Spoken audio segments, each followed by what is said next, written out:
ojúmọ́ ti mọ́ mo dúpẹ́ òre ọlọ́run gbọ́pẹ́ mi dákun kẹ́yìn ní olúwa ọba rẹ̀. ojúmọ́ ti mọ́ mo dúpẹ́ òre ọlọ́run gbọ́pẹ́ mi dákun kẹ́yìn ní olúwa. ojúmọ́ ti mọ́ mo dúpẹ́ òre ọlọ́run gbọ́pẹ́ mi dákun kẹ́yìn ní olúwa ọba rẹ̀. ojúmọ́ ti mọ́ mo dúpẹ́ òre mo dúpẹ́ òre. ojúmọ́ ti mọ́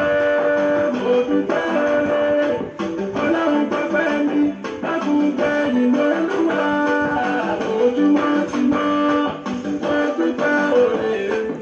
ọlọ́run gbọ́pẹ́ mi dákun kẹ́yìn ní olúwa ọba.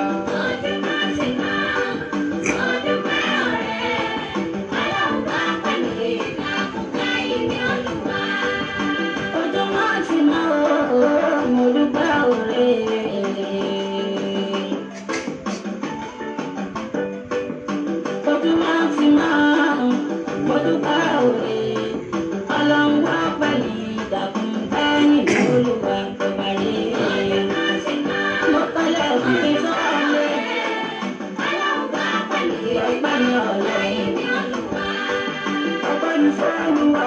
ọba tó fún wa ní jíjẹ. Ìyìn ni f'Ọlọ́run ọba tó fún wa ní mímu. Oyinki ọba ńlá sọ́dọ̀ ń kọ́tọ̀rọ̀. Iná ti lórí ọ̀run ṣe bí wọn ló ń fún wa. Gbogbo òṣùpá ti lọ ló ṣe pẹ̀lú mímọ́. Lákàlẹ̀ hàmúdù yá bẹ̀lẹ̀ hàmúdù sọ́mọ̀ sànà. Lákàlúrù yá sànù sọ́mọ̀ sànà. Lákàlúrù yá sànù sọ́mọ̀ sànà. Allah tó adúpẹ́ o adúpẹ́ ọjọ́ Jímọ̀ tèní ọjọ́ Jímọ̀ pọ̀ láyé lóríṣiríṣi èyí tá a ti lò kọjá èyí tí tèní tó tún tójú ẹ̀mí wa ọlọ́run adúpẹ́ fún ẹ ojúmọ́ Jímọ̀ tèní ti mọ́ alhamdulillahi rabbil alamin ọlọ́run adúpẹ́ àyìn ẹ́ lógo.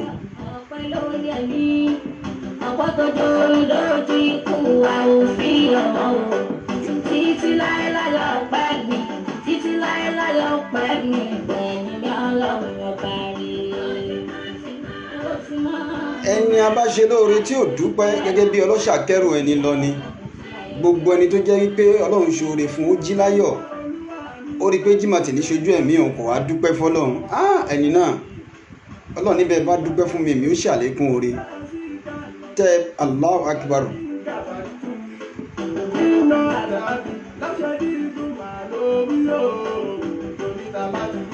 Bẹ́ẹ̀ ni bá a bá dúpẹ́ ọlọ́run náà ó ṣàlékún oore béèyàn ò sì dúpẹ́ ọlọ́run ó jẹ ẹni náà níyà ọlọ́run má jẹ wá níyà tó ẹ̀yìn yẹn wá dé bá a ṣe délé ní a'udhu billahi minash shaitonir rajim bismillahir rahmanir rahim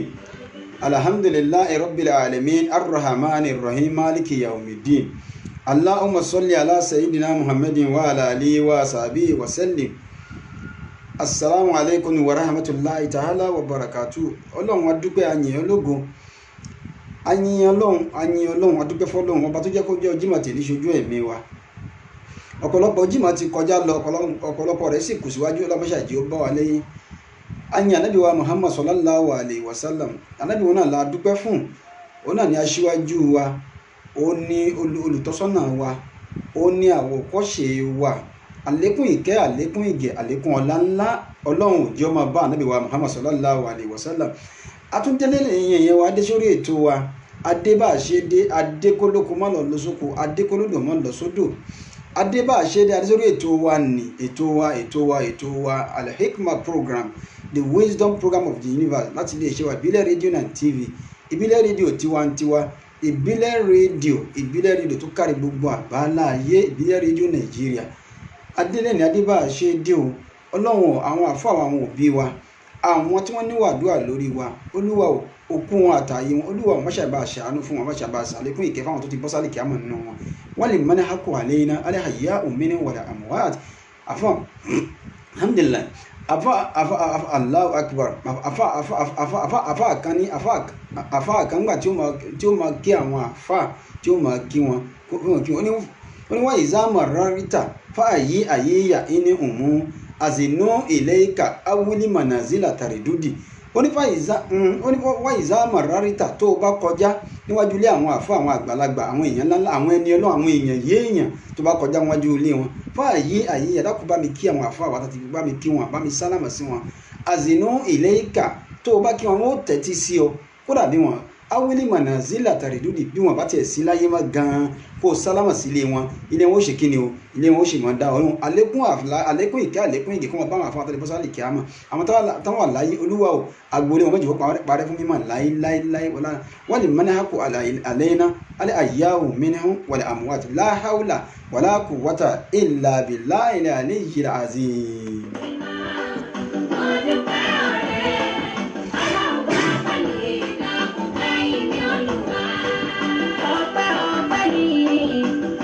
Tolúwa fúnre máa lè gbàgbé tó ṣe láyé mi ó fún mi lójú mo fi ń rí ó fún mi létí mo fi ń gbọ́ ó fún mi lẹ́nu mo fi ń sọ àlàáfíà ìgbàdé ìgbà ìyẹn náà tọpẹ́ tọkọtọmọ tẹbí tará àwa lálàáfíà ara tọkọtọmọ tẹbí tará àwa lálàáfíà ara Ọlọ́run gbọ́ pẹ́ mi Ọlọ́run gbọ́ pẹ́ mi Ọlọ́run máṣà ìgbọ́pẹ́ wa máṣà ìgbẹ̀yìn wa a dúpẹ́ fún wa yẹn lógo a kí ọba àrà ọba tó jẹ́ pé ọba tọwọ́ ká ọ láàrẹ̀ ọba tó jẹ́ pé ó tóbi jùlọ tó lágbára lórí ohun gbogbo adésórí àtiléeṣẹ́ wa lẹ́ni àtiléeṣẹ́ wa ìbílẹ̀ rédíò náà TV ìbílẹ̀ rédíò tiwantiwa ìbílẹ̀ rédíò Nàìjíríà láti iléeṣẹ́ wa ní olúléeṣẹ́ wa náà ní ìlú London tó fi dé extension èdè ìlú Cairo tá a wà yìí láti ní abẹ́ aláṣẹ àti olùdarí àgbà wa ìyá Ìbàdàn òun náà ló fún wa ní àǹfààní àti orí ọ̀fẹ́ yìí nígbà tí kì í ṣoògùn Ọlọ́run lóde kì í ṣoògùn ẹ̀yin wa ìkéde àti ìpolówó ọjà yóò ṣe pàtàkì ní iléeṣẹ́ wa ìbílẹ̀ rédíò náà TV lórí Twitter lórí Instagram ní orí Facebook kò síbi tẹ́ ẹ wá wá sí tẹ́ ẹ bá wà níbẹ̀ gbogbo tí ń jẹ́ orí íńtánẹ́ẹ̀tì lórí ẹ̀rọ ayélujára rẹ̀ bá wà ń bẹ̀ ní orí TuneIn Radio ẹ search fún wa ẹ bá wà ń bẹ̀ wẹ́bsáìtì tẹ́ ẹ ti lè mọ̀ nípa wa dáadáa www.ibileradio.com náà ní wẹ́bsáìtì wa ní orí Facebook ìbílẹ̀ rédíò Nàìjíríà ìbílẹ̀ rédíò tiwantiwa ìbílẹ̀ rédíò náà TV ẹ wò lórí ẹ search fún lórí Facebook ẹ bá wà ń bẹ̀ bẹ́ẹ̀ náà ni ní orí Instagram wà ń bẹ̀ ìkéde àti ìpolówó ọjà yín ó ṣe pàtàkì nílé iṣẹ́ yìí ẹ̀yin fẹ́ máa present ni ẹ̀yin náà fẹ́ máa ṣètò nílé iṣẹ́ wa ẹ pè wá ẹ kàn sí wa kò sí ní tá a wà fún ìgbádùn títí òní wàhálà tiwa táwa yín ṣe ẹ kàn sí wa kí ni ímeèlì wa info@ibileradio.com kí lẹ̀ ń tà kí lẹ̀ dá sílẹ̀ kí lẹ̀ yín fẹ́ káyé ọmọ olóṣèlú ni aládàáni oníṣẹ́ ọwọ́ ni oníṣòwò ni ìpolówó ọjà báyìí ni àgúnmọ̀ o ẹ̀yin wa bẹ́ẹ̀ ṣe ń wò wá ẹ máa bá wa share invite àwọn ọ̀rẹ́ yín ẹ share fún káàkiri àgbáyé invite àwọn ọ̀rẹ́ yín torí nǹkan tó dáa kò sí fẹ́ nìkan ìbílẹ̀ rédíò sí ní animation ni wá àbúrò nọ́mbà tẹ́lẹ̀ pè wá sí +44 74 24 72 8743 ìyẹn ni àbúrò nọ́mbà tẹ́lẹ̀ pè wá sí WhatsApp nọ́mbà wa ẹ̀rẹ̀ tó lè pè wá sí nọ́mbà náà bákan náà +44 74 59353799 nọ́mbà ilé ẹ WhatsApp wá síbẹ̀ kí lẹ fẹ́ mọ̀ nípa wa kí lẹ̀yin fẹ́ ṣe kí lẹ fẹ́ dá sílẹ̀ kí lẹ fẹ́ ká yóò bá yín mọ̀ ẹ kàn sí wa lọ́gán ládà yín lóhùn èmi ọmọ yín olólùfẹ́ yín náà ni mo tún dé bí mo ṣe dé èmi tí a ti mọ̀ bí ẹni mọ̀ owó orúkọ tèmi ò yí padà Abdulaziz Isiaq Abiola ìdí àkúwà lórúkọ tèmi jẹ́ ọmọ bíbí wọn nílùú Òṣogbo ọmọ akéwùgbẹrú mọ́kẹ́wùgbẹ̀kọ́ nítorí pé kí ni ẹrú ní sinmi ẹ̀kọ́ ò gbọ́dọ̀ síyàn ọmọ àgbà kan ìbí mọ́lẹ̀ kó wù àkà bàgbà bá bí mọ́lẹ̀ tó bá wù àkà bó pẹ́ títí àgbà ó jẹ ọmọ rẹ̀ ó jẹ níbẹ̀ àwa lọ máa sọ̀rọ̀ bí olóko bẹ́ẹ̀ ni orí ètò wa Al-Hikmah program náà lẹ́wà yìí the wisdom program of the universe nílé iṣẹ́ wa ìbílẹ̀ rédíò náà TV nílùú Cairo tá a wà yìí nọ́mbà tẹ̀lé pè mí sí tó jẹ́ nọ́mbà àti tèmi +2011 21 34 94 34 kílẹ̀ dá sílẹ̀ kílẹ̀ ìfẹ́ polówó kílẹ̀ fẹ́ ṣe níjọ ni alásàlátù ni oníṣòwò ni ẹ má bọ̀ wá àbí wọ́n tẹ̀fẹ́ máa present nílé iṣẹ́ wa ẹ kàn sí wa we are always at your service kò sí ní tẹ́ ìgbé wa tà ní dá yín lóhùn nítorí pé kí ni o ní gbogbo ìgbà títí náà ni à ń ṣe nọ́mbà tí whatsapp nọ́mbà mi tẹ̀lé whatsapp mi sí +234 70 69 67 8147 ní whatsapp nọ́mbà tí ẹni whatsapp mi sí tó ẹ̀yin èèyàn wa akíwa ẹkú darapọ̀ mọ́ wa gbogbo ìjẹ́ ti wà lórí program ní àárín ẹ máa bá wa share invite àwọn ọ̀rẹ́ kẹ máa bá wa share ẹ̀.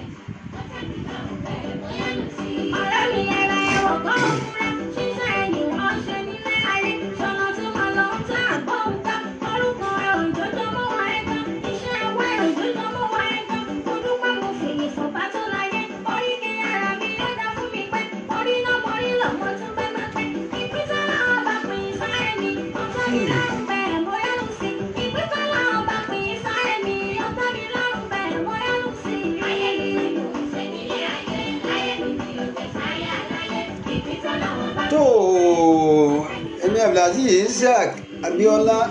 ayé tèmi náà ní í ṣe mi ò ṣe ayé aláyé mo dúpẹ́ fọ́lọ́run pẹ̀lú òpin tèmi gbogbo tẹ́nìkọ̀ọ̀kan wa ń ronú síta fi ń dúpẹ́ Ọlọ́run a bẹ̀ ọ́ gbogbo nǹkan náà Olúwa ò má jẹ́ kó dìbànújẹ́ mọ́ wa lọ́wọ́ àwọn kùdìẹ̀kùdìẹ̀ káàtó ní inú bùkátà wa àti nínú ìgbésí ayé wa Olúwa ò mọ́ṣà ìbá wa ṣe bẹ́ẹ̀ a ṣe fẹ́ wa ufawwidu amri ila Allah inna Allaha basirun bil ibad wa ufawwidu amrana ila Allah inna Allaha basirun bil ibad a kó ìgbésí ayé wa kó lé ọ lọ́wọ́ ìwọ lọ́ba tó ń darí ayé tó ń darí afẹ́fẹ́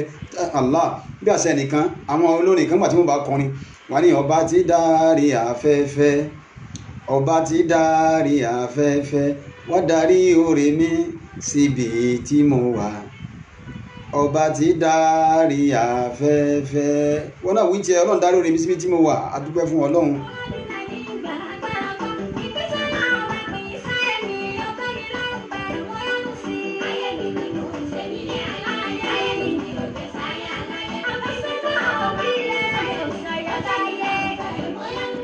So now back to action adékìlá mú fún wa lẹ́nìí ní last week Friday à ń bá wa sọ̀rọ̀ Ọlọ́run à ń sọ fúnra wa à ń kọ́ra wa lẹ́kọ̀ọ́ nítorí pé kí ni program Al-Hikmah ẹ rí i pé the wisdom program of the universe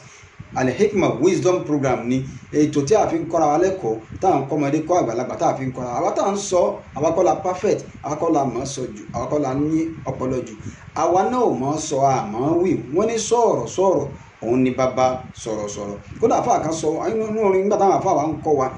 àfa ní alikawulu yẹ̀bùkọ́ zamanan ba'da qa'ilihi wa sahibul qawli tahta al-ardi madfunu alikawulu yẹ̀bùkọ́ ọ̀rọ̀ tó ní kálukú bá sọ sílẹ̀ tó o bá sọ jáde báyìí téèyàn bá ti sọ̀rọ̀ ní èèyàn kápá ọ̀rọ̀ tó o bá ti sọ síta ọ̀rọ̀ ti kápá rẹ̀ ọlọ́mọdé á sì sọ alikawulu yẹ̀bùkọ́ ọ̀rọ̀ ó máa ṣẹ́kù títí láéláéláé zamanan fún àìmọye centuries ọ̀rọ̀ téèyàn bá sọ yóò sì máa wà nílẹ̀ títí láéláé ọ̀rọ̀ ò ní kú ba'da qa'ilihi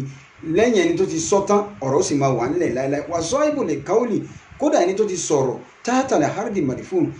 tí wọ́n ti bò mọ́lẹ̀ tó ti kú láyé ọ̀rọ̀ tó sọ ọ̀rọ̀ rẹ̀ míì sọ tó dalẹ̀ nínú ọ̀rọ̀ rẹ̀ míì sọ tó fi gbowó ọ̀rọ̀ rẹ̀ míì sọ tó fi wẹ̀wọ̀n ọ̀rọ̀ rẹ̀ míì sọ táyé rẹ̀ bàjẹ́ ọ̀rọ̀ ní ẹlòmíì sọ tí ayé rẹ̀ dá Olúwa ò gbogbo ẹ̀yin tẹ̀ ń gbọ́ mi tẹ̀ ń wò mí kékàlùkù wa ó ṣàmì ọlọ́mọdé aṣọ ọ̀rọ̀ sọ tábàtì ẹ̀ wá sọ ọjà yóò ṣì wá gbọ́ nítorí pé kí ni o àṣìsọ àṣìgbọ́ ò táṣìwé sọ̀rọ̀ òun ni bàbá sọ̀rọ̀ kí la mú fún wa lẹ́nìí a sọ fún wa ní last Friday nígbà tá à ń kà fún wa pé àwọn nǹkan márùn-ún tó yẹ kó téèyàn bá ṣe nínú owó ẹni tó bá lówó tó bá ṣe nǹkan márùn-ún kódà àfa àwọn bàbá ọmọlọ́lá àkíyín wọ́n ní happy Friday alfa wa you are welcome on program báwo ni Friday lọ́dọ̀ yín kú jimati ni ẹni ó ṣe ọ̀pọ̀lọpọ̀ rẹ̀ ní ayé o ẹ bá máa gbọ́ à ń bá wa sọ̀rọ̀ ẹ máa bá wa ká lọ ẹ máa bá wa share program yìí máa bá wa share invite àwọn ọ̀rẹ́ yín à ń bá wa sọ̀rọ̀ ẹlòmíì ẹ̀rí ọ̀rọ̀ tá à ń bá wà láti last week à ń sọ fún wa wípé àwọn nǹkan márùn-ún yìí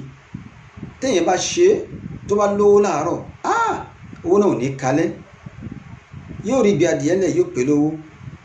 gbogbo ibi tó ti fi mọ́tò tó ti Allah gbogbo ibi tó ti fi ẹsẹ̀ rìn dé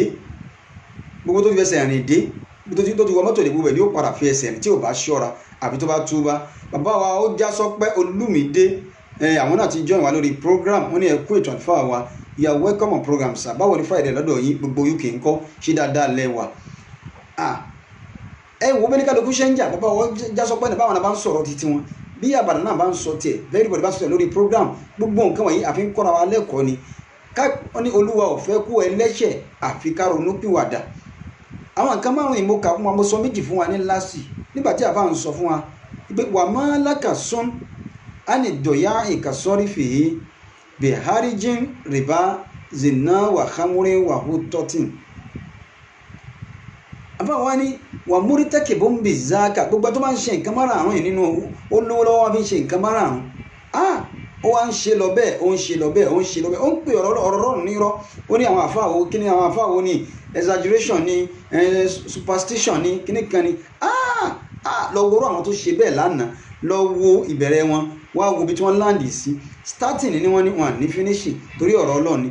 èyí táwọn sọ náà ó bá wa táwọn sọ̀rọ̀ wí ó bá wa náà táwọn gbọ́ wí torí pé kí ni nílé iṣẹ́ ìbílẹ̀ rédíò àwa IPF ọ̀tàná fún yàn pàápàá lórí ètò Al-Hikmah program tọ́lọ́n ní ká sọ anabi Muhammad sallallahu alayhi wa sallam anabi ní kólé ha kọ̀ walau kana murra ẹni ká ló kó sọ òdodo kódà kó kóró kó ju ìwọ lọ kódà ó ní walau kana ala nafsika kódà kó jẹ́ pé lórí ara rẹ ní ọ̀rọ̀ náà dákun sọ òdodo nítorí pé kí ni o nítorí pé kí ni àṣírí irọ́ òbò àti irọ́ òbò ọ̀rọ̀ Ọlọ́run sì ní àgbọ̀rọ̀ fi ẹ̀fọ́ taná fúnra wa. ẹ̀fọ́ àwọn àníwá múrítàkì bọ́m̀bì záàkà ìwọ́n tó bá ń ṣe nǹkan márààrún yìí ẹ̀rí bàbá wa ká máa ń ṣètò bàbá wa àfáà oníkùránì ẹ̀rí àwọn ẹni tó bá sọ pé wọn ò gbọ́rọ̀ Ọlọ́run lásìkò tá a wà yìí àbọ̀wọn ò ṣètò Ọlọ́run àbáwọn àfáà ò wí àbáwọn pastors ò wí àbí wọn sọ ní mọ́sálásí àbí wọn sọ ní irọ́ ló pa nítorí pé lórí social media oríṣiríṣi program ti kún mẹ́ táwọn àwọn àfáà ń sọ̀rọ̀ Ọlọ́run àwọn ọ̀dọ́ àfáà aláwọn tó ju àwa yìí lọ àtàwọn tí ò tó àwọn tó jù wá lọ àwọn tá àjọ jẹ́ pé wo àwọn bàbá àgbàlagbà lórí social media wọ́n ń sọ̀rọ̀ tí kálukú ń gbọ́ kí ló dé sóò ní wọn wí fún ọ ni ṣó ló gbọ́ ni Kùránì ní wà fi anfusikum afala tusirun Kùránì ní kí kálukú check ara rẹ̀ me and you we should check ourselves check yourself mo pọ̀rọ̀ lọ nírọ̀ check yourself.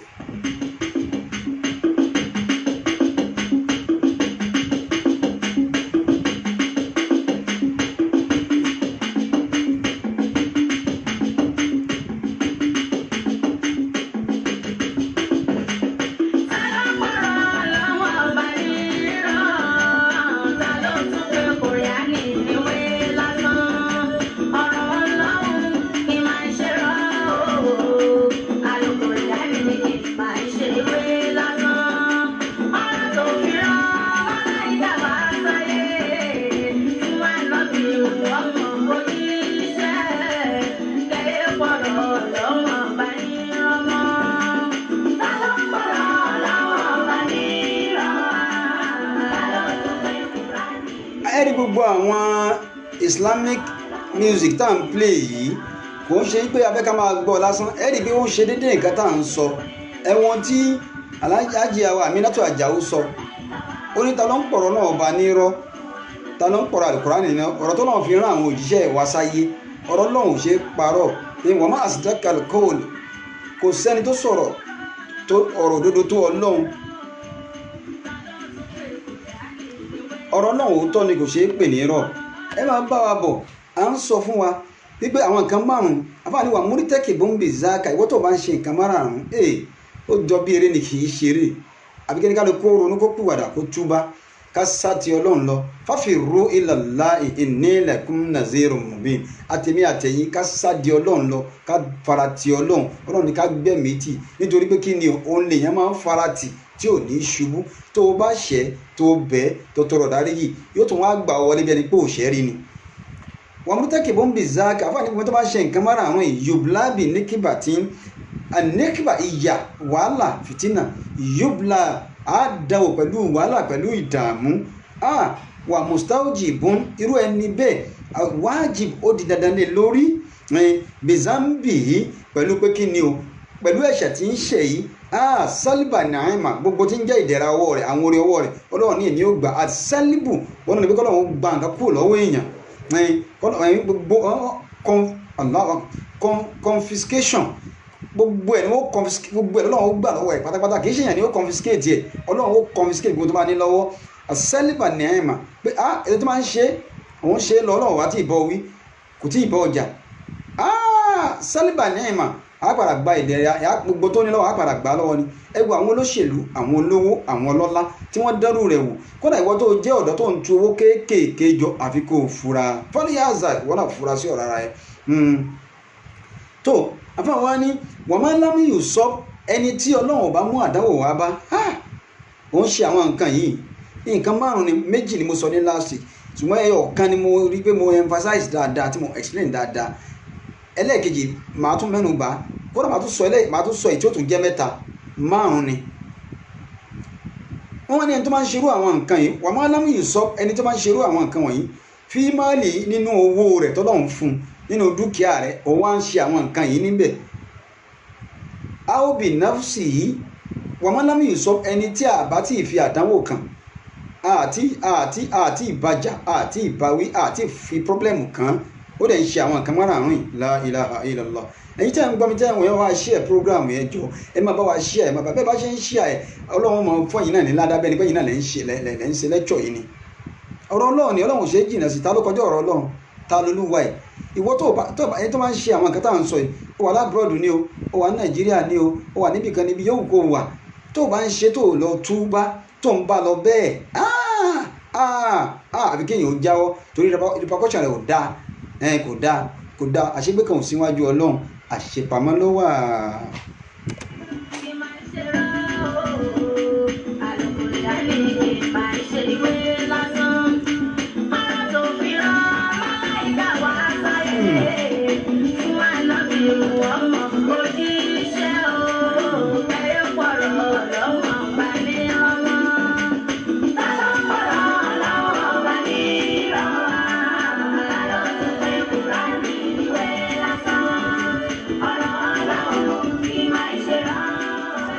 Ba ọ̀rọ̀ ọlọ́run yìí ṣe rọ́ gẹ́gẹ́ bí kò fura, ọlọ́run sì ní sọ̀rọ̀ kó má rí bẹ́ẹ̀. gbogbo tá à ń sọ ní Al-Qur'ani pọ́ìntì ẹ̀ kì í ṣe tí èèyàn sọ pé èèyàn sọ lẹ́nu lásán, ọlọ́run ló sọ ọ́. iléeṣẹ́ ìbílẹ̀ rédíò ọlọ́run ló dé nígbà tí iṣẹ́ oògùn gbogbo tẹ́ mọ̀ gbọ́ lẹ́nu wa ọlọ́run ní já sọ̀sọ́kùsọ àgbáríkà níbi ìwájú ẹ̀yin náà ọlọ́run ní jẹ́ ìṣìwà gbọ́. àbáwọ̀ ọmọ ọlọ́lá bọ́dà mi ó já sọpẹ́, mo mọ̀ pé ẹ̀ ń fọ́lọ̀ mi mo rò pé ẹ̀ ń fọ́lọ̀ mi, ẹ máa bá mi bọ̀, ẹ máa bá wa share program wa. bẹ́ẹ̀ ni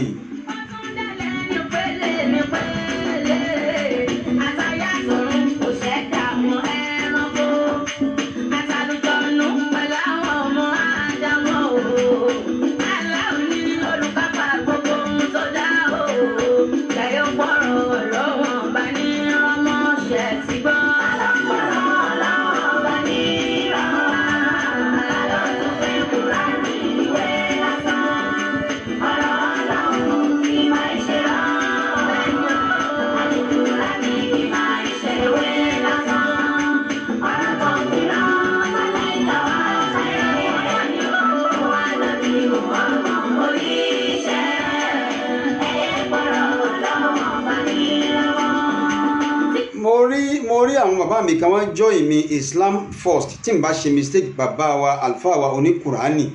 tí n bá ṣe mistake àwọn náà ni ó máa jẹ́. you are welcome on program, ẹ káàbọ̀ sórí program bàbá wa oníkùránì. mo ti dárúkọ yín náà tẹ́lẹ̀ mo sọ mo ní kò sẹ́ni tí sọ pé òun gbọ́rọ̀ náà láyé tá a wà yìí àfi alágídí kùndáró èèyàn ní sọ pé ìzákọ́sà kọ́lébò lè márì lámtàn fáwọn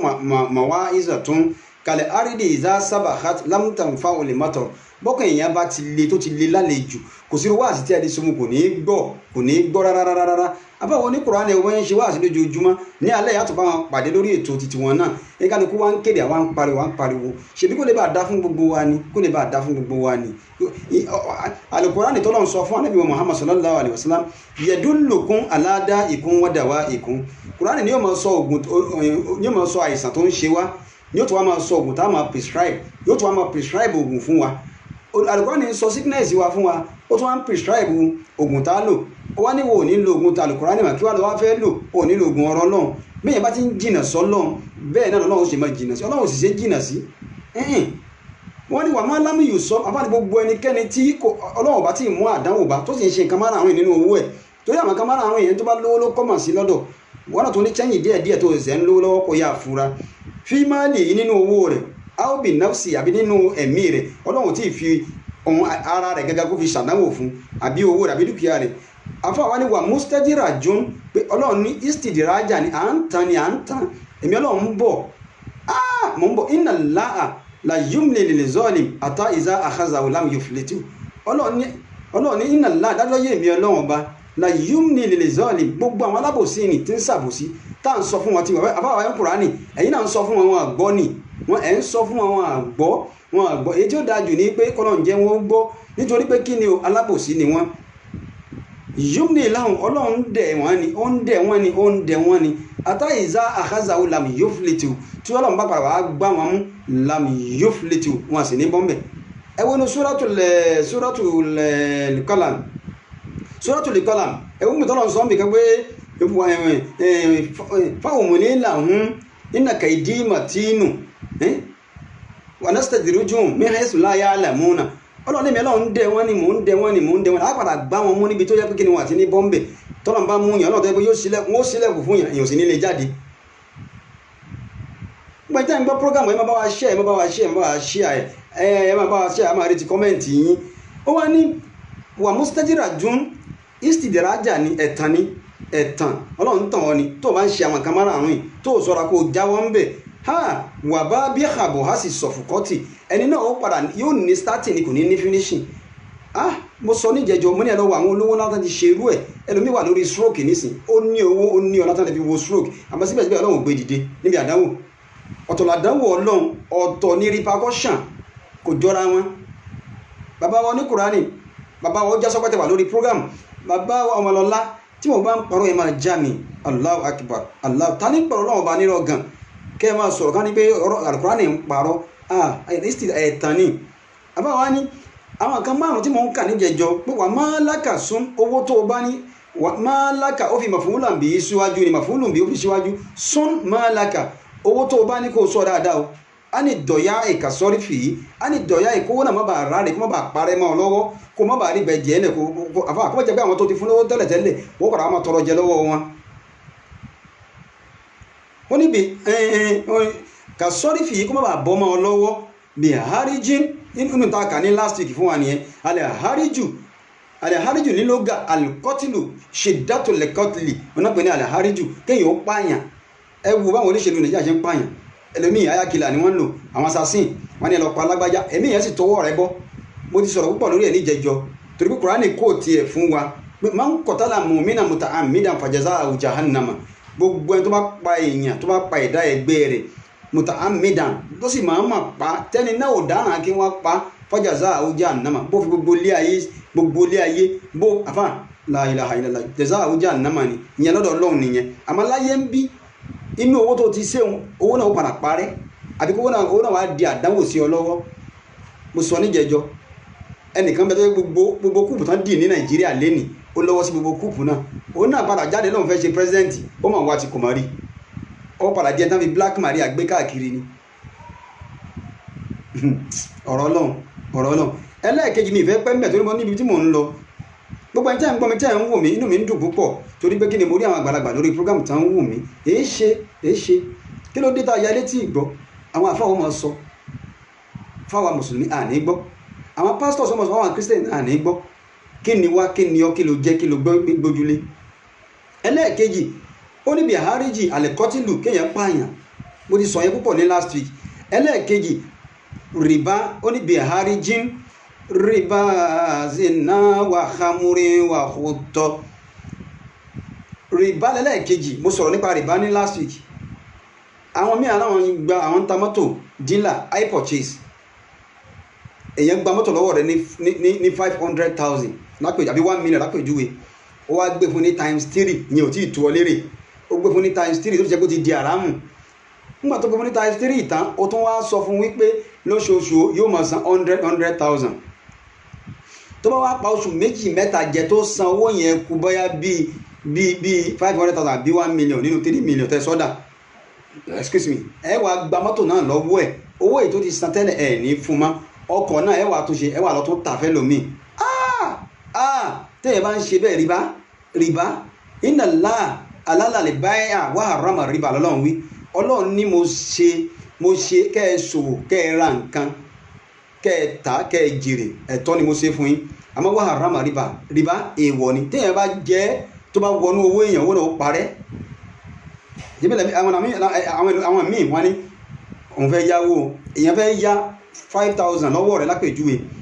ó wá ní yóò fi san 10,000 àdánwò ló jẹ́ ó wá sọ́dọ̀ rẹ̀ ó dẹ̀ sọ pé òun faramọ́ pé òun ó san inú rẹ̀ ò dùn sí ó gbà fọ́lọ́run ni ó wá fún ní 5,000 yẹn ẹni kò fi san 10,000 lápèjúwe èèyàn fẹ́ yá 100,000 ẹni yóò fi san 200,000 ẹ̀ tún wá ní kó fi nǹkan dúró bóyá ilẹ̀ ló fi dúró ni o àbí property kan tó bá wá sanwó náà kú bóyá bí n ta lè pè ní bóyá bí 50,000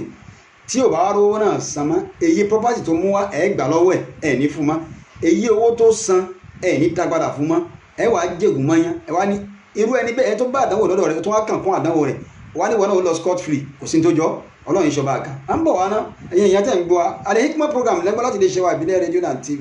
ìbílẹ̀ rédíò tiwantiwa ní olú iléeṣẹ́ wa lọ́hùn nílùú London tí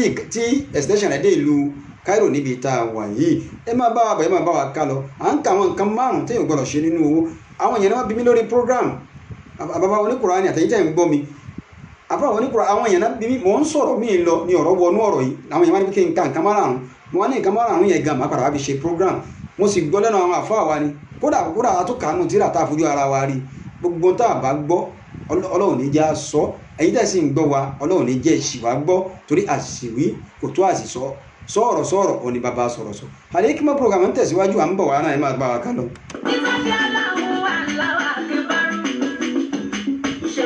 nìkan lolùdájọ́ òdodo tó ṣèdájọ́ ẹlẹ́wọ̀n agbẹjọ́rò àtàdájọ́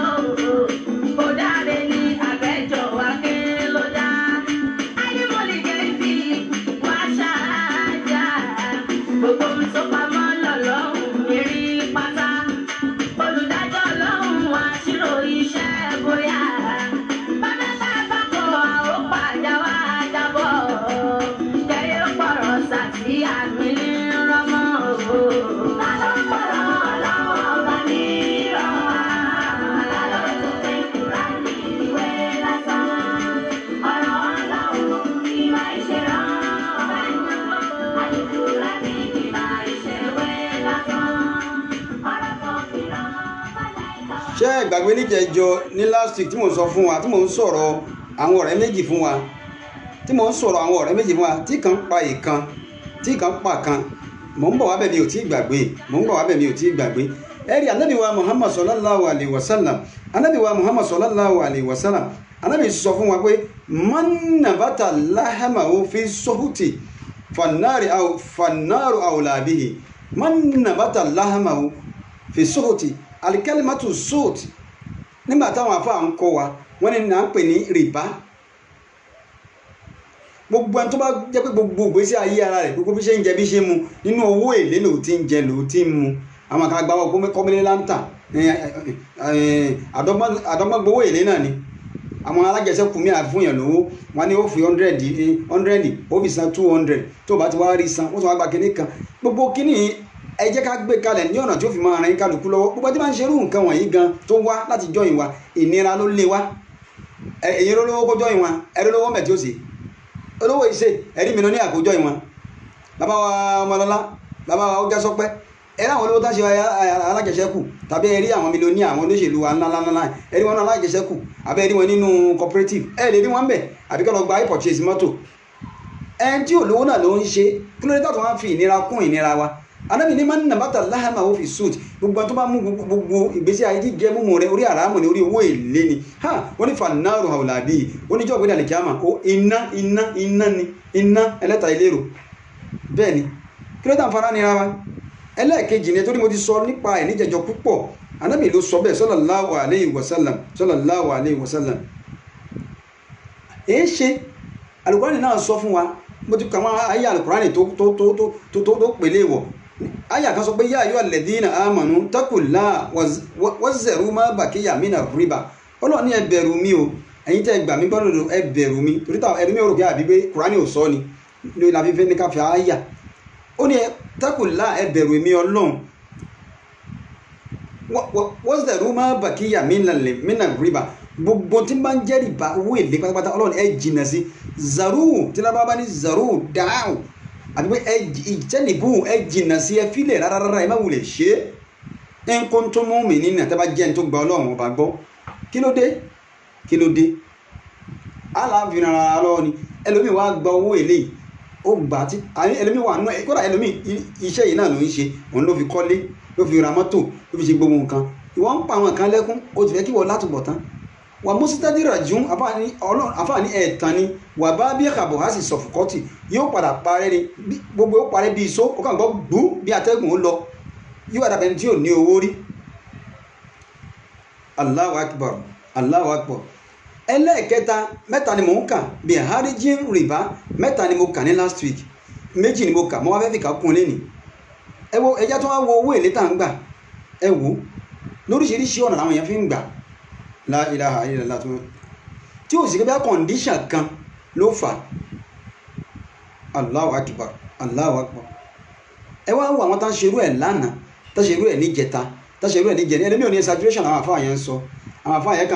wọ́n kàn make mouth ni wọ́n kàn dánu ni inside life gẹ́gẹ́ bẹ́ẹ̀ àṣà bàbá wa àfáà oníkùránì wọ́n ní inside life ṣe nínú ayé tá a wà yìí náà àwọn náà irọ́ ni ìfèjì bí mò ń ṣe mo dẹ̀ ń lówó sí i lágbájá ń ṣerú ẹ̀ ó dẹ̀ ń ṣe kinní kan mo lọ́ fi kọ́lé kinní kan bàbá àjẹ̀bú ìwọ tó ń ṣe gan àti ìwọ gan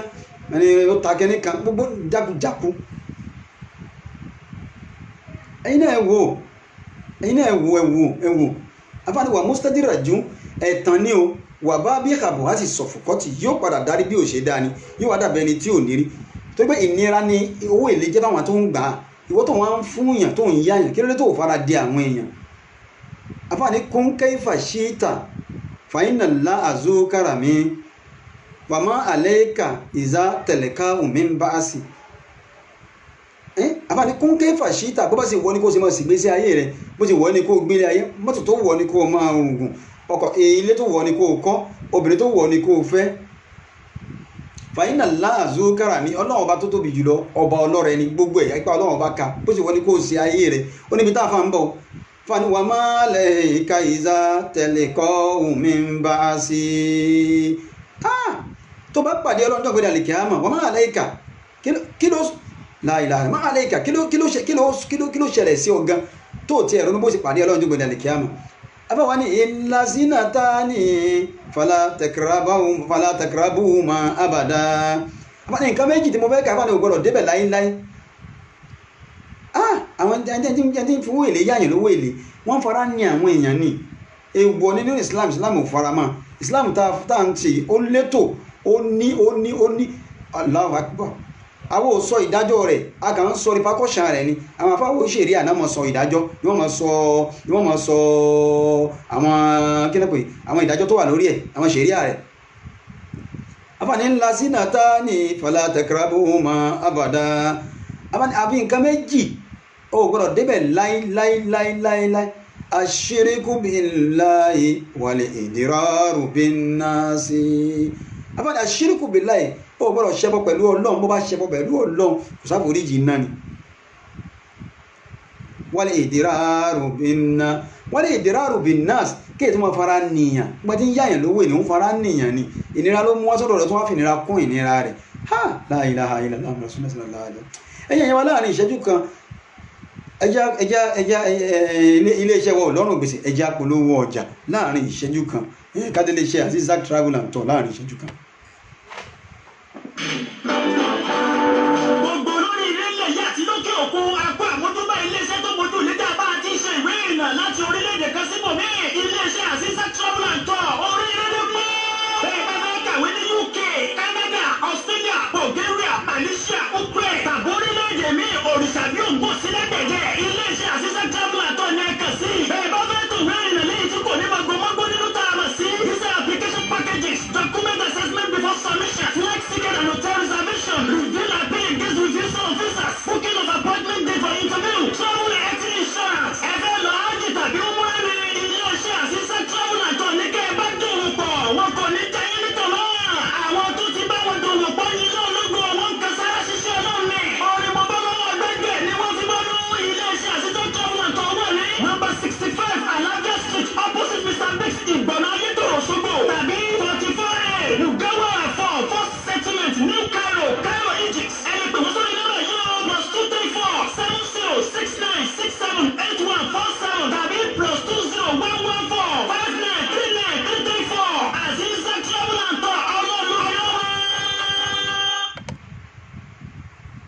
káàbọ̀ padà sí iléeṣẹ́ wa ìbílẹ̀ rédíò náà TV ìbílẹ̀ rédíò tiwantiwa ìbílẹ̀ rédíò nàìjíríà lórí ètò wa Al-Hikmat program lẹ́tí ń gbọ́ láti iléeṣẹ́ wa ìbílẹ̀ rédíò náà TV ẹ̀mí ẹ̀wọ̀n ẹ̀ máa bá wa share ẹ̀ máa bá wa share ẹ̀ máa bá wa invite àwọn ọ̀rẹ́ yín ìpolówó ọjà yín àti kéde yín ṣe pàtàkì ní orí iléeṣẹ́ wa ń bí ẹ wá ra time ẹ máa gbé program yìí báyìí náà wá present lórí iléeṣẹ́ wa ní gbogbo àsìkò ní gbogbo ààyè ní gbogbo ọ̀nà. Our door is open. Lẹ̀kùn wa ṣí sílẹ̀. We are always at your service. Ẹ̀yin ẹ̀yà tẹ́ ń gbọ́ mi tẹ́ ń wù mí. Ẹ wá àwọn ọ̀rọ̀ tá à ń bá lọ. Ẹ wo nǹkan tá à ń sọ lọ. Gbogbo tá à ń sọ àwọn àfáà náà ń gbọ́ àwọn ń wò wá. Bàbá tá a bá parọ́ wọ́n máa já wa. Wa ma laka sun ani doya ikasori fi bi harijin ribazin na wa khamuri wa khutatin. Wọ́n mú rìtẹ́kì bọ́m̀bì zaka ẹni tí máa ń ṣe nǹkan mara àrùn yìí yóbùlà bìnìkìbátì á fi ìyà jẹ́ wà mustajibun bizambi salibaniyama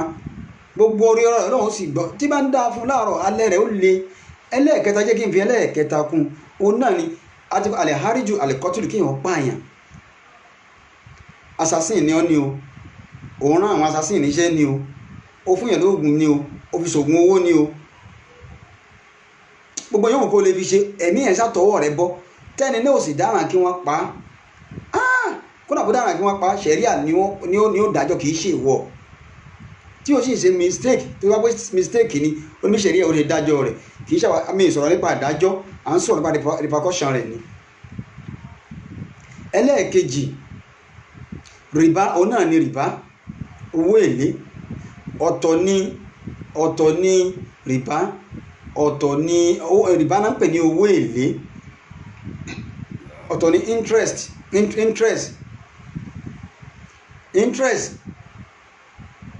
interest ni owó èlé interest lówó èlé ṣùgbọ́n ọ̀tọ̀ ni owó ẹ̀yìn ìyẹn ni bribe so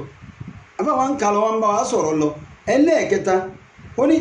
biharijin rìbá ẹlẹ́ẹ̀kẹta zina ó náà ní zina ṣíṣe adébẹ̀ la ilaha illallah muhammadu rasulullah níbi tá a dé yìí ó ní zina ṣíṣe àgbèrè kò sí ẹ̀sìn ọlọ́run tó fi àyè gba àgbèrè gbogbo tá à ń ka ẹ̀sìn náà kankan ò fàyè gbà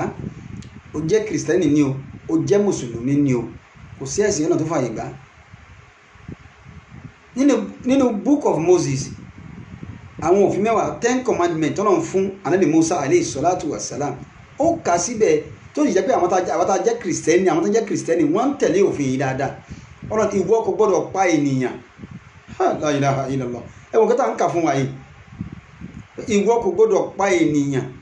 ìwọ kò gbọ́dọ̀ ṣe àgbèrè la ilaha illallah ó wà nínú 10 commandments òfin mẹ́wàá tọ́lọ́run fún anabi Musa alayhi salatu wa salam èyí ṣe tá máa pe pọ̀rọ̀ ọlọ́run ọba nírọ́ ta ni ó tá máa pọ̀rọ̀ ọlọ́run ọba nírọ́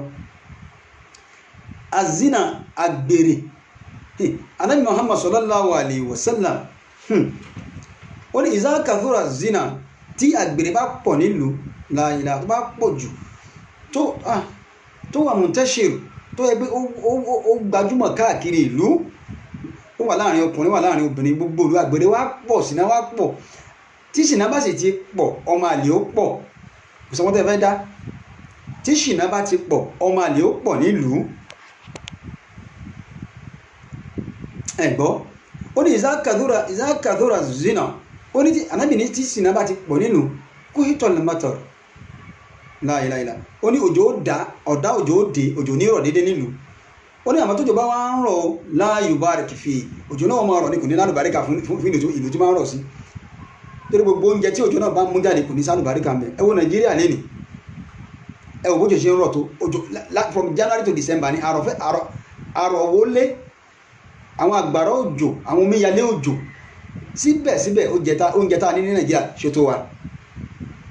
kí wọ́n lọ́nà ń parọ́ ni kí wọ́n lọ́nà mọ̀rọ̀ sọ zina Al-Qur'ani sọ fún Ànábì wa Muhammad sallallahu alayhi wa sallam wọ́n dẹ̀ báyìí ó dàbí àbí Qur'ani ò tiẹ̀ sọ ni Qur'ani sọ ń bì ká pé Qur'ani chapters Allahu Akbar Qur'ani chapter 17 verse 32 Suratul Isra ó ní la taqrabu zina innahu kana fa'ishatan wa sa'a sabila ẹ má súnmọ́ ṣìnà ẹ má súnmọ́ gbèrè tani ò sí ṣìnà wá nísìn ẹ sọ fún mi lẹ́yìn kọ́ lọ́wọ́ forí ọlọ́run fi ní pé àbí téèyàn bá túbá tó bá filẹ̀ tó ṣe mọ́. Kùránì ní innahu kana fahishatan ìwà bàjẹ́ pátápátá ni wàsáà sẹ̀bílà ọ̀nà burúkú ọ̀nà àánú ọ̀nà tí kò ìparun bẹ́ẹ̀ dání. La ilaha illallah Muhammad Al-Qur'ani ni o Qur'ani chapter 17 verse 32 Suratul Isra wọ́n lọ́wọ́ àwátá alọ́wọ́ Qur'ani Yorùbá ẹlọ́wọ́ ẹ mẹ́wọ́ àwọn Qur'ani Yorùbá tí ó bá nú o àwọn Qur'ani Yorùbá tó jẹ́ ìjìnlẹ̀ Qur'ani Yorùbá lè tó jẹ́ original ẹlọ́wọ́ bọ́lọ̀ ṣe tú síbẹ̀ ní Yorùbá láwọn tí Yorùbá yé Qur'ani chapter 17 verse 32 tọ́lọ̀ sọ pé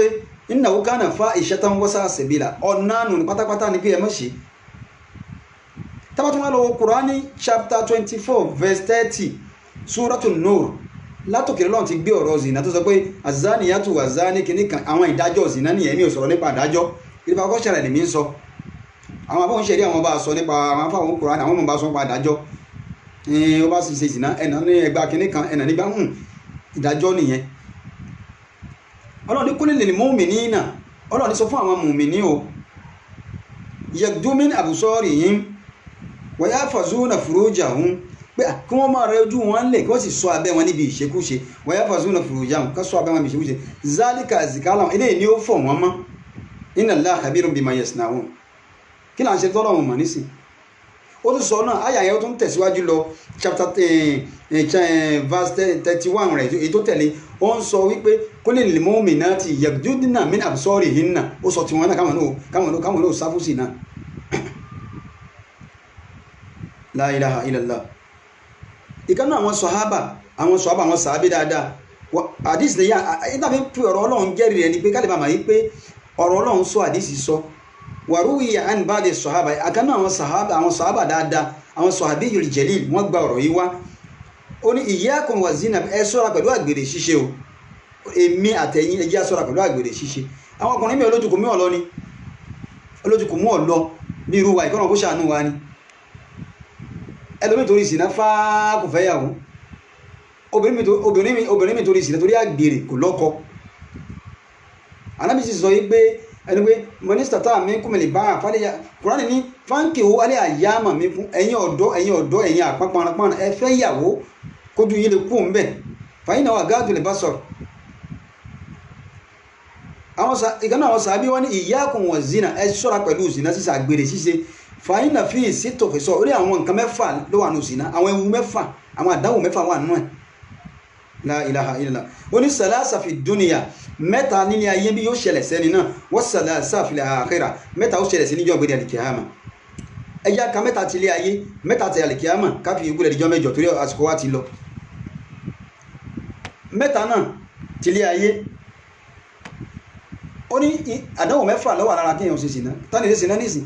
téèyàn bá ti ṣe sìná àwọn instrument tí ṣìná ní mẹ́fà ní instrument sìná mẹ́fà systematically téèyàn bá fẹ́ ṣe sìná àwọn alágbèrè wọ́n ti yé wọn kọ́nà ó ṣàánú fún gbogbo wa ni. àbá wa ń ka nǹkan mẹ́fẹ̀ẹ̀fà ó ní alákọ̀ọ́kọ́ mẹ́ta ó ṣẹlẹ̀ sẹ́ni náà láyé ó ní mẹ́ta ó ṣẹlẹ̀ sí ìjọba àlìkíyàmà nígbà tó bá pàdé Ọlọ́run fáwọn lẹ́tì fi dúnìyà èyí tí ó ṣẹlẹ̀ sẹ́ni náà láyé fọ́nùkùsọ́nù fi rizq ebi tá à ń sọ náà nìyẹn pé kéèyàn ó sá fún fọ́nùkùsọ́nù fi rizq ó ní arísìkì ẹni náà ó máa dínkù arísìkì rẹ̀ ó máa dínkù èyí ìyàwó ò fẹ́ èyí ọkọ ò ní bí ẹ bá sì níyàwó ìyàwó kò ní kéèyàn mọ́ ṣàgbèrè ẹ má ṣì nígbọ́ o àmọ́ ó dínkù nítorí pé kí ni o àwọn nǹkan ní ọmọ mẹ́tọ́ mọ̀ bẹ̀rù wípé kíyàwó rẹ̀ má kà mọ́ ọ lọ́wọ́ kí ló dé ó ní nùsọ́ọ̀nù rìsíkì aláwọ̀kọ́ tí kò ṣẹlẹ̀ sí láyé nìyẹn àrísìkì rẹ̀ ó máa dínkù owó tó yẹ kó fún ìyàwó rẹ̀ ń lé ṣèbó ẹ̀jẹ̀ bá lè lóko fún bọ̀dá tí ìyàwó bá béèrè 2000 naira kò lè fún ìyàwó ní 500 naira ó lè fi 2000 naira ó lè fi ra káàdì fálè. La ilaha illallah Muhammadu Rasulullah nítorí ìsìná ọjọ́ àsìkò wá ti lọ torí ìsìná ẹ máa ń bọ̀ wá náà.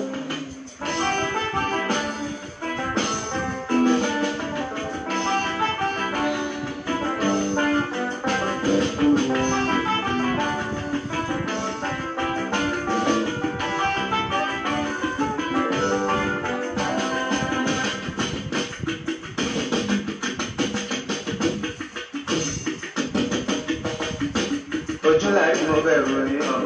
èmi ọ̀rẹ́ ní bí ọkàn mi má ṣe gbára lé nìyàn lọ́ra ṣe òdìnnú ẹ̀dá tí ojú láì ojú láì mo bẹ̀rù èèyàn èmi ọ̀rẹ́ ní bí ọkàn mi má ṣe gbára lé nìyàn lọ́ra ṣe òdìnnú ẹ̀dá tí ojú láì ojú láì mo bẹ̀rù èèyàn èmi ọ̀rẹ́ ní bí ọkàn mi má ṣe gbára lé nìyàn lọ́ra ṣe òdìnnú ẹ̀dá tí ojú láì ojú láì mo bẹ̀rù èèyàn èmi ọ̀rẹ́ ní bí ọkàn mi má ṣe gbára lé nìyàn lọ́ra ṣe òdìnnú ẹ̀dá tí ojú láì. ẹ̀yin èèyàn wa ẹ máa bá wa kálọ ẹ bí àsìkò wa ti ń kó wa ní kọ́ká mọ́ra àǹfààní nǹkan mẹ́fà ló wà nínú ẹ̀ àwọn ewu mẹ́fà ó ní alákọ̀ọ́kọ́ mẹ́ta láyé mẹ́ta lálẹ́ kìámà ó ní fanuk sọ́ọ̀nù fìrìrìsìk àrísìkì ẹni náà máa dínkù bọ́ọ̀ ni ó sì ní dínkù bọ́ọ̀ ni ó sì lọ́nà òun ò fi ní dínkù. ẹ rí i pé ní láti wọ́n bá sọ̀rọ̀ àwọn ọ̀rẹ́ méjì tí kan pa kan ìkan wa èyí tí wọ́n jọ travel wọ́n wá ń bọ̀ kò sí tí ò lábọ̀ èyí tó wá tẹ̀lé lọ ti mọ̀ yìí pé yóò pa òun ó ti fi poison nínú oúnjẹ ó sì ń dà láàmú ó wá kọ lẹ́tà ẹsẹ̀ orin méjì ló yẹ kó kọ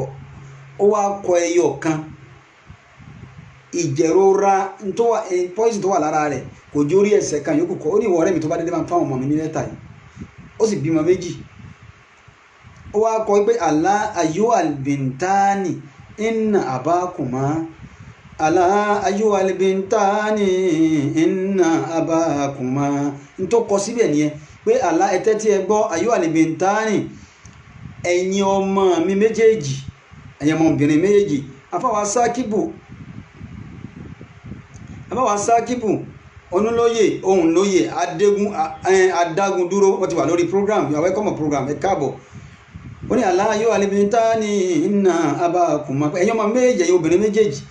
ẹ máa gbọ́n tí mo fẹ́ sọ iná dájúdájú èmi bàbá yín nítorí kọ sínú lẹ́tà nìyẹn kò parí ẹ̀ arákùnrin wa gbé lẹ́tà délé lọ́dọ̀ àwọn ọmọbìnrin méjèèjì ó fún wọn ní lẹ́tà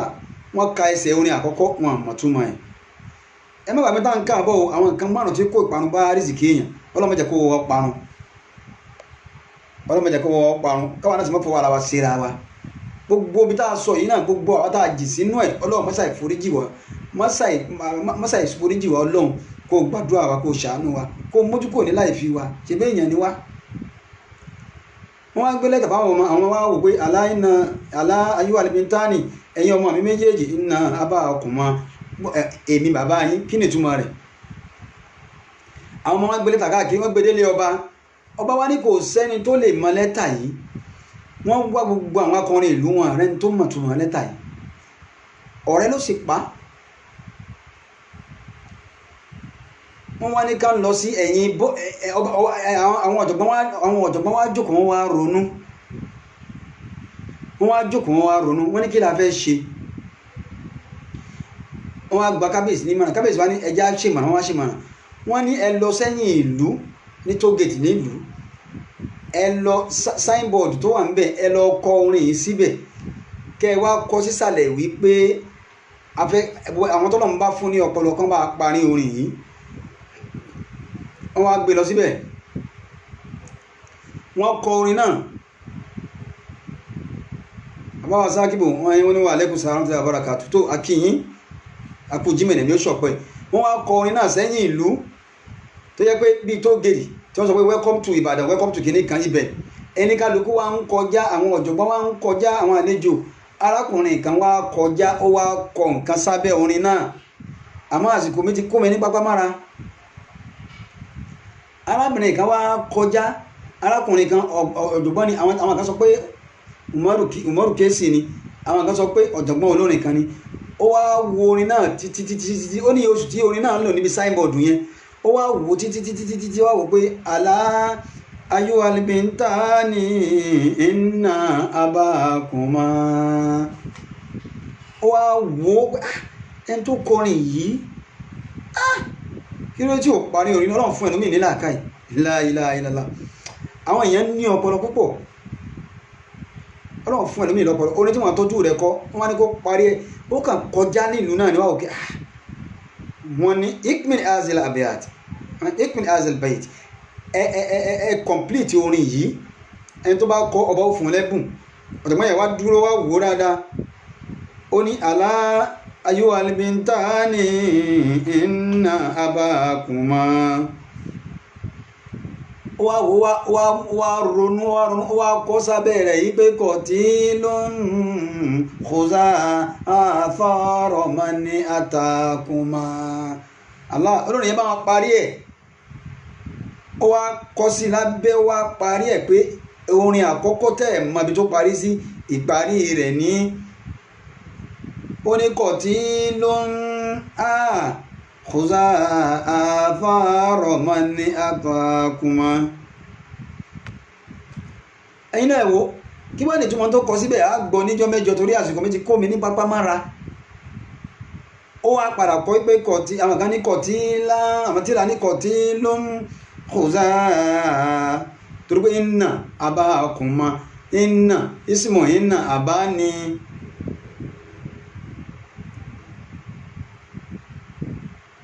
oníkọ̀tí ló ń khuza àbárù náà ti gbọ́dọ̀ jẹ́rú fún wa oníkọ̀tí ló ń khuza athara man atakuma. ó wá padà bá wọn parí ẹ̀ kí ni ìtumọ̀ rẹ̀ àwọn àfáà ti gbọ́ yé àmọ́ níjọ́ mẹ́jọ a máa gbọ́ ìtumọ̀ rẹ̀. wọ́n wá padà lẹ́nìkan tó bá wọn parí orin yẹn Allahu akbar nígbà tí ọ̀rẹ́ pa ọ̀rẹ́ kó tó kó sì fún àwọn ọmọ rẹ̀ nílẹ̀ ó fún lẹ́tà pé tó bá délé bá ń fáwọn ọmọ mi wá kọ orin ẹsẹ̀ kan orin ẹsẹ̀ kan yẹn wọ́n wẹ́n tí ó parí ẹ̀ la ilaha illallah muhammadur rasulullah. mo wá ń sọ pé ìkànnì àwọn àṣàbí yìí jẹ́lì ó ní ìsìnà ṣíṣe àgbèrè ó ní problem mẹ́fà ló ní àdánwò mẹ́fà ó ní mẹ́ta ó ṣẹlẹ̀ sẹ́ni náà láyé mẹ́ta lálẹ́ kí ọlọ́mọ ṣàṣàánú wa ta ni òjì sí inú wa abáṣì ní irinṣẹ́ mẹ́fà ní ìsìnà ní ọ̀nà mẹ́fà nìyẹn gbà ṣe ìsìnà àákà mẹ́fà fún wa ní ọjọ́ mẹ́jọ wọ́n ní ká sá fún ká jìnà sí ni book of Moses ó ní ìwọ ten commandment tọ́lọ̀ fún Ànábì Musa ó ní ìwọ kò gbọ́dọ̀ jalè ìwọ kò gbọ́dọ̀ ṣe àgbèrè Kùránì náà sọ bẹ́ẹ̀ ó wá ní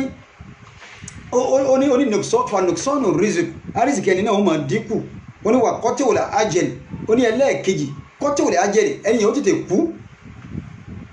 tẹ́ni yóò bá sọ́ra yóò tètè kú ọjọ́ orí yóò kéré sì náà bá pọ̀ jù yóò pààyàn ẹ wò nísìnyí náà ẹ wò láyé tàwa nísìnyí ẹ wò oríṣiríṣi àrùn táwọn èèyàn kó níbi ìṣìná HIV wà ń bẹ gonorrhea wà ń bẹ oríṣiríṣi àrùn ẹlòmíì àlùmọ́gùn kódà ẹlòmíì bàjẹ́ ẹlòmíì ìṣìná mọ̀ lẹ́wù débi pé ilé àlè ló kú sí. La ilaha illallah muhammadur rasulullah. ó ní ẹlẹ́ẹ̀kẹta wassawadul wajhi ojú ẹni náà ó dúdú ìtumọ̀ rẹ̀ ní pé tẹ́ni náà bá rẹwà ọlọ́run gba ẹwà lára rẹ̀ ṣìnà máa gbó yẹn ni yóò tètè gbó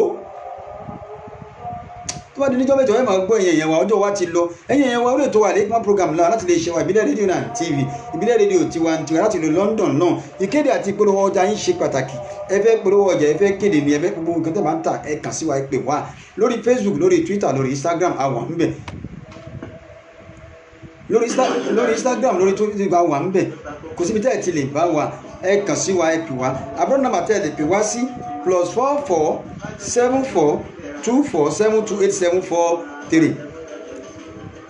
ìyẹn ni àbúrò nàmbà wa ẹ lè ti lè WhatsApp wa tó jẹ́ àbúrò WhatsApp nàmbà wa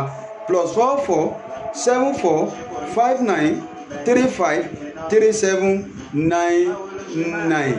ẹ kàn sí wa ẹ pè wá lórí Facebook lórí Twitter lórí Instagram lórí Twitter radio ẹ search wa ẹ bá wa ń bẹ website wa www.ibileradio.com wọ́n ní website wa email wa info@ibileradio.com ìwọ fẹ́ present ni o fẹ́ ṣe ìkéde olórí ọjà rẹ ni gbogbo yòówù tó ẹ bá fẹ́ ẹ kàn sí wa á dá inú torí pé kí ni o wàhálà ti wà ní ìbádùn tí we always set your service èmi ọmọ yẹn àbúrò yín olólùfẹ́ yín lórí tó wà ní Hikmat program orúkọ tèmi ò yí padà Abdulaziz Isiaq Abiola ìjẹ́ àkókò wà lórúkọ tèmi ọmọ bíbí wọn ní ìlú Òṣogbo ọmọ akéwògbé ẹrú mọ́kẹ́ ó gbẹ̀kọ́ nítorí pé ẹrú ní sinmi ẹ̀kọ́ kì í síyàn ọmọ sọ̀rọ̀ bí olóko àgbà kan òbí mọ́lẹ̀ kó wù àkà bọ́kà bá bí náà ìbá wù àkà bó pẹ́ títí ọmọ rẹ̀ ó jẹ̀ níbẹ̀ láyé bẹ́ẹ̀ nọ́mbà wo lẹ lè pè mí sí +201121949434 WhatsApp number mi +23470696781 7 ẹ bá wa share ẹ bá wa share ẹ bá wa share ẹ bá yẹn invite ọ̀rẹ́ yín ẹ bá wa share ẹ pé àwọn èèyàn pé àwọn yín oníyanṣẹ́ ọlọ́bẹ̀ ṣe ẹ̀yin tẹ́ jẹ́ ẹkú àìbínú káríra láyọ̀ ká pàdé lẹ́rìn ní dolódì lẹ́yìn ara wa a lọ lẹ́nì a máa pàdé ní ọjọ́ mẹ́jọ gbogbo ẹ̀yin tẹ́ wà lórí program tẹ́ join wa ẹ̀yin silent listener wa appreciate yín akínyìn ẹ̀ṣẹ́ ẹ̀kú àtẹ̀lé ọlọ́run mọ̀ fún wa ṣe yóò mọ̀ fún ẹ̀yin náà gbọ́ yóò ṣàmà nìkan kan wa ilé wa ọ̀nà wa kò ní bàjẹ́ kò ní dàrú káríra láyọ̀ ká padà ní ire wala subhana rabbika rabbil izzati amma yasifun wassalamu ala al-mursalin walhamdulillahi rabbil alamin ó dàbọ̀. ajá ìtàn làbá tún gbòòrò wà pọ̀ nílé fún wa ti gbàgbé orísun. ojú àrí mo bẹ̀rù rẹ̀ ọ̀rẹ́ èyí ọ̀rẹ́ níbi ọkàn mi má ṣe bára lẹ́ni ọ̀rọ̀ ránṣẹ́ inú ẹ̀dá jù lójú lárí.